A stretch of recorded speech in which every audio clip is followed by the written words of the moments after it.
Hello बच्चों, आप सभी का स्वागत है आपके अपने यूट्यूब चैनल कंबोसर पर। आई होप कि आप सभी अच्छे होंगे और आप लोग की जो प्रिपरेशन है वो भी काफ़ी अच्छे से चल रही होगी। तो ये हमारी जो वीडियो है इसमें हम देखने वाले हैं डेफिनेट टाइप क्वेश्चन आंसर्स या फिर निश्चित उत्तरीय प्रश्न। ये सारे क्वेश्चन आपको हिंदी इंग्लिश मीडियम में भी जो हमारे बच्चे इंग्लिश मीडियम वाले हैं उनके लिए भी अवेलेबल हैं वो, बट डायरेक्टली पीडीएफ में आपको मिलते हैं। और एक चीज़ और मैं आपको बता दूं कि अगर जो बच्चा बहुत अच्छा स्कोर करना चाहता है साइंस में, तो हमने आप लोग के लिए पीडीएफ भी तैयार कर दी है। वो भी आप परचेज कर सकते हैं, मात्र 80 रुपये में आपको सारे इंपॉर्टेंट क्वेश्चन मिल जाते हैं 80 रुपये में। तो देर ना करते हुए डेफिनेट टाइप क्वेश्चन आंसर्स देखेंगे।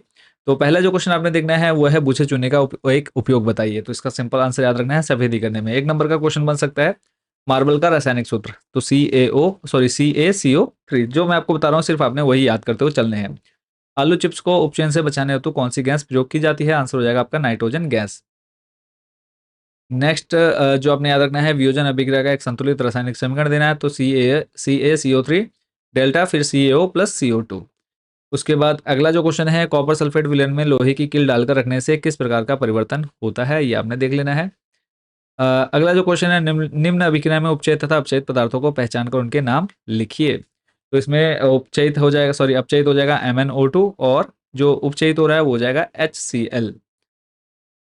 अगला जो प्रश्न बच्चों आपने देखना है एक भूरे रंग के चमकदार तत्व X को वायु की उपस्थिति में गर्म करने पर वह काले रंग का हो जाता है। इस तत्व X एवं उस काले रंग के यौगिक का नाम बताइए। तो ये हो जाएगा कॉपर और यौगिक हो जाएगा इसका कॉपर ऑक्साइड। ठीक है, तो इसको आपने अच्छे से देख लेना है। तो नेक्स्ट जो क्वेश्चन रहेगा उसको हम देखते हैं। जंग क्या है? जंग का आपने फॉर्मूला याद कर लेना है Fe2O3.X H2O।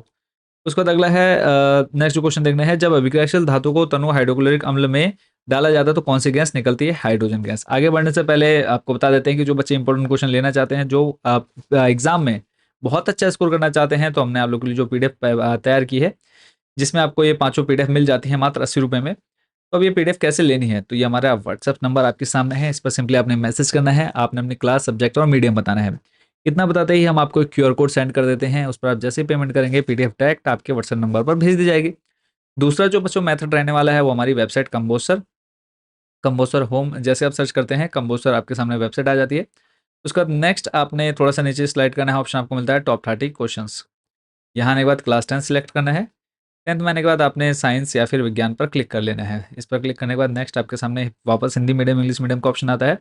तो इसमें से आपको जो भी जिस भी मीडियम से आपने उस पर क्लिक करके ओपन कर लेना है। आपके सामने कुछ ऐसा इंटरफेस आ जाता है और जो जो पीडीएफ लेनी है आपने ऐड टू कार्ट करके प्रोसीड टू चेकआउट और वहाँ पर पेमेंट होते ही आपको डाउनलोड का ऑप्शन ऑनलाइन मिल जाएगा। वापस चलते हैं इंपॉर्टेंट क्वेश्चंस पर। नेक्स्ट जो क्वेश्चन देखना है, देखो यहाँ पर आपको मैं सिलेक्टेड बताते चल रहा हूँ, बाकी जो बच्चे पीडीएफ लेंगे तो आप लोगों ने एक बार सभी क्वेश्चंस को पढ़ लेना है। अगला जो प्रश्न है कपड़े धोने के सोडे में क्रिस्टल जल के कितने अणु होते हैं? तो आंसर याद रखना है 10। जिप्सम क्या है? जिप्सम है कैल्शियम सल्फेट डाइहाइड्रेट CuSO4.2H2O। अगला है निम्नलिखित में प्रबल अम्ल तथा प्रबल क्षार बताना है आपको। HCl हो जाएगा प्रबल अम्ल और NaOH प्रबल क्षार। अगला है गंधीय सूचक क्या है? तो वे पदार्थ जिनकी गंध अम्लीय अथवा क्षारीय माध्यम में भिन्न भिन्न यानी अलग अलग होती है उसको गंधीय सूचक कहते हैं। अगला जो क्वेश्चन देखना है वर्षा के जल का पीएच मान जब 5.6 से कम हो जाता है तो वह क्या कहलाती है? तो आंसर है अम्लीय वर्षा। फिर है अपच के उपचार हेतु प्रयुक्त औषधियां क्या कहलाती हैं? तो आ जाएगा आंसर प्रति अम्ल। अगला जो प्रश्न देखना है COCl2 यौगिक का प्रचलित नाम आपको बताना है। तो आंसर होगा इसका ब्लीचिंग पाउडर या व्यंजक चूर्ण। प्लास्टर ऑफ पेरिस की जल के साथ अभिक्रिया तो जिप्सम बनेगा, ये याद रख लेना है। नेक्स्ट है बेकिंग सोडा का रासायनिक नाम व सूत्र बताना है। तो NaHCO3। उसके बाद अगला जो आपने क्वेश्चन देखना है वो है धावन सोडे का रासायनिक नाम व सूत्र। नाम हो जाएगा सोडियम कार्बोनेट डेकाहाइड्रेट और फॉर्मूला हो जाएगा Na2CO3.10H2O। अगला है बेकिंग सोडा के दो प्रमुख उपयोग बताने हैं। प्रतिअम्ल औषधि के घटक के रूप में, पेय तथा भोज्य पदार्थों के योगात्मक के रूप में। अगला है उस पदार्थ का नाम बताइए जो क्लोरीन से क्रिया करके व्यंजक चूर्ण बनाता है। शुष्क भुजा चूना CaOH का होल ट्वाइस। चलते हैं अगले प्रश्न पर। फिर है मिट्टी के तेल में रखी जाने वाली धातु का नाम बताइए। केरोसिन, सॉरी सोडियम आपने याद रखना है। फिर एक अधातु तथा एक धातु का नाम जो कमरे के ताप पर द्रव अवस्था में पाई जाती है। तो आंसर हो जाएगा आपका ब्रोमीन, अधातु और पारा धातु। उसके बाद नेक्स्ट जो आपने देखना है एक्वा रेजिया। एक क्वेश्चन इसमें था एक्वा रेजिया, ये भी देख लेना। कार्बन के दो अपर रूप हीरा और ग्रेफाइट। उसके बाद आ जाते हैं एक्वा रेजिया, क्वेश्चन था उसको आपने देख लेना है। फिर है उस धातु का नाम व प्रतीक लिखिए जो सामान्य ताप पर द्रव अवस्था में पाई जाती है। आंसर हो जाएगा आपका मरकरी या पारा। और उसका बाद अगला आप देखना है उस धातु का नाम जो कमरे के ताप पर द्रवस्था में ब्रोमीन हो जाएगा इसका आंसर। अगला है इलेक्ट्रॉन स्थानांतरण द्वारा एमजीओ का निर्माण दर्शाइए। 2016 में बच्चों ये प्रश्न पूछा गया है। अगला है एक्वारेजिया किन दो अम्लों का ताजा मिश्रण है, तो इसको आपने याद रखना है हाइड्रोक्लोरिक अम्ल और सांद्र नाइट्रिक 3:1। अगला है पीतल के दो मुख्य अवयवों के नाम कॉपर और जिंक। ये स्थलीपन क्या है, तो यह है लोहे एवं इस्पात को जंग से सुरक्षित रखने के लिए उन पर जिंक की पतली परत चढ़ाने की विधि है। CH3OH का नाम बताना है, मैथेनॉल एथेनॉल का सूत्र C2H5OH। फिर उसके बाद अगला जो प्रश्न आपने देखना है वो है कार्बन के दो अपर रूपों के नाम। हीरा, ग्रेफाइट और कज्जल तीन है, तीनों में से कोई भी आप दो याद रख सकते हैं। फिर एथेन की इलेक्ट्रॉन बिंदु संरचना बनाइए। 2008, 12, 23 में बच्चों प्रश्न पूछा गया है। एथेन की इलेक्ट्रॉन बिंदु संरचना 2013 में आ चुका है। संतृप्त हाइड्रोकार्बन मैथेन, असंतृप्त में हो जाएगा एथीन। अगला है कार्बन यौगिकों की नाम पद्धति के आधार पर निम्नलिखित यौगिकों का नामकरण कीजिए। क्लोरोप्रोपेन और मेथेनल इसका आंसर हो जाएगा। अगला है CH4 तथा C2H4 में हाइड्रोकार्बन का रासायनिक नाम लिखिए। तो CH4 मैथेन, C2H4 हो जाएगा एथीन।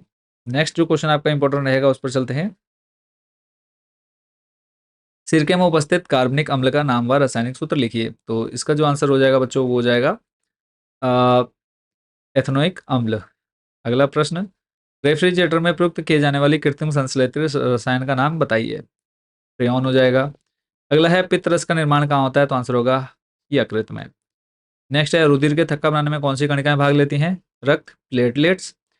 फिर है मनुष्य में मुख्य उत्सर्जी पदार्थ क्या है, यूरिया। जो आपको याद करने हैं सिलेक्टेड, बाकी अगर आपके पास समय है तो आप वीडियो रोक करके बाकी सारे भी पढ़ सकते हैं। अगला है मनुष्य की लाल रुधिर कणिकाओं का जीवन काल कितना होता है, तो आंसर आपने याद रखना है 20 दिन। फिर है हमारे शरीर की सबसे बड़ी धमनी, तो दैहिक महाधमनी। अगला है श्वसन वर्णक किसे कहते हैं, हीमोग्लोबिन को। फिर है उच्च संगठित पादप में वहन तंत्र के घटक क्या हैं, तो आंसर आपने याद रखना है जाइलम तथा फ्लोएम।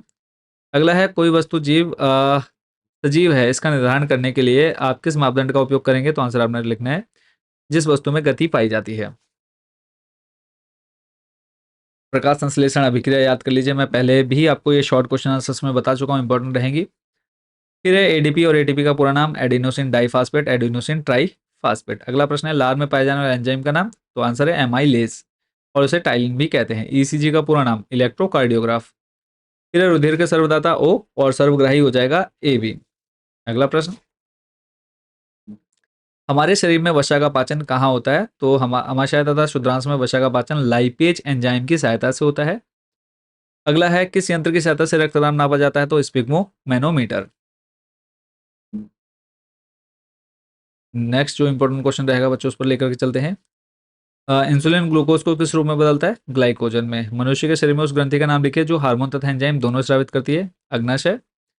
फिर है पश्चिम मस्तिष्क के उस भाग का नाम बताइए जो श्वसन को नियंत्रित करता है, तो आंसर हो जाएगा पोन्स। अगला है दो पादप हार्मोन के उदाहरण दीजिए जो वृद्धि को बढ़ाता है, ऑक्सिन और जिब्रेलिन। फिर है कोशिका विभाजन को प्रेरित करने वाले पादप हार्मोन का नाम, तो साइटोकाइनिन। नेक्स्ट है एक जंतु हार्मोन का उदाहरण दीजिए जो पुरुष ग्रंथि से स्रावित होता है, तो आंसर हो जाएगा थायरोट्रोपिन या थायराइड प्रेरक हार्मोन। अगला है जो आपको देखना है मनुष्य के शरीर में उस ग्रंथि का नाम बताइए जो हार्मोन तथा एंजाइम दोनों स्रावित करती है, तो आंसर हो जाएगा अग्नाशय ग्रंथि। फिर है एड्रेनलिन हार्मोन के अंतःस्रावी ग्रंथि से स्रावित होता है, अधिवृक्क ग्रंथि के भीतरी भाग मेडुला से स्रावित होता है। हमारे शरीर की सबसे बड़ी ग्रंथि कौन सी है, थायराइड ग्रंथि।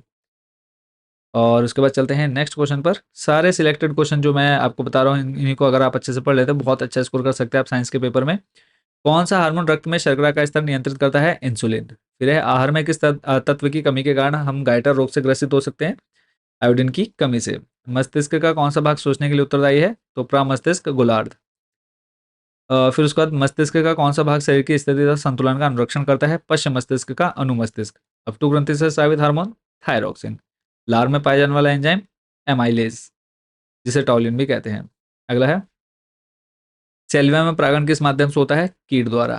किन्हीं दो जल परागित पुष्पों के नाम, वेली सेरिया और हाइड्रिला। अगला है दो जीवों के नाम लिखिए जो उत्पन्न होते हैं किससे, मुकुलन से। तो मुकुलन से हो जाएगा हाइड्रा और स्पंज, बीजाणु द्वारा हो जाएगा अमीबा और यूरोथ्रिक्स। अगला है एक लिंगी तथा उभयलिंगी पुष्प, तो एक लिंगी में आ जाएगा मक्का पपीता और उभयलिंगी में मकोई और मटर। उभयलिंगी पुष्प किसे कहते हैं, तो जब एक पुष्प में नर तथा मादा दोनों प्रकार के जननांग पाए जाते हैं तो उसे उस पुष्प को उभयलिंगी पुष्प कहते हैं। कायिक प्रवर्धन द्वारा उगाए जाने वाले 2 पौधों के नाम, ये हो जाएगा आलू और अदरक। नेक्स्ट है एमटीपी का पूरा नाम, मेडिकल टर्मिनेशन ऑफ प्रेगनेंसी। पुंकेसर एवं स्त्री दोनों युक्त पुष्प क्या कहलाते हैं? उभयलिंगी कहलाते हैं। यौन संचारित 2 रोगों के नाम, सिफिलिस और गोनोरिया। गर्भ निरोधन 2 युक्ति, तो यहाँ पे आ जाएगा नसबंदी और अंतः गर्भाशय युक्ति। ठीक है, जितने क्वेश्चन देख रहे हैं इनको तो आपने अच्छे से पढ़ना ही पढ़ना है। बाकी कोई चीज़ समझ में नहीं आती, कोई डाउट आपके मन में रह जाता है तो आपने कमेंट बॉक्स में जरूर पूछ लेना है। ठीक है, तो फिलहाल बाकी के जो क्वेश्चन हैं वो जो बच्चे पीडीएफ बाई कर लेंगे उनको इजीली एक्सेस हो जाएंगे। तो यहाँ तक जितने क्वेश्चन बता दिए इनको आप अच्छे से प्रिपेयर करिए, क्योंकि इन सारे पीडीएफ को बनाने में काफ़ी मेहनत और काफ़ी टाइम लगता है। तो जो बाकी के बच्चों को क्वेश्चन हैं वो वही बच्चे परचेज करें जिनको बहुत अच्छा स्कोर करना है साइंस में। अदरवाइज अगर सिर्फ आपको पास होना है तो जितने क्वेश्चन बता दिए इनको आप अच्छे से प्रिपेयर कर लीजिए। तो एक बार फिर से जो बच्चे पीडीएफ बाई करना चाहते हैं, हमारा व्हाट्सएप नंबर है, इस पर आप डायरेक्टली कॉन्टैक्ट कर सकते हैं और आप अपनी क्लास, सब्जेक्ट और मीडियम बताना है। और आपको हम एक क्यूआर कोड सेंड करेंगे, उस पर जैसे आप 80 रुपये पे करते हैं पीडीएफ डायरेक्ट आपको आपके व्हाट्सएप नंबर पर भेज दी जाती है।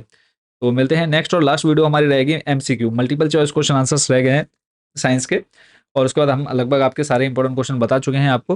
तो उस वीडियो को देखना ना भूलें, और बाकी जो वीडियोस आ चुकी हैं और अभी तक नहीं देखी है उनका लिंक आपको डिस्क्रिप्शन में या फिर ऊपर आई बटन पर देखने को मिल जाता है। तो मिलते हैं नेक्स्ट वीडियो में। Thank you so much watching for this video and best wish for your exam.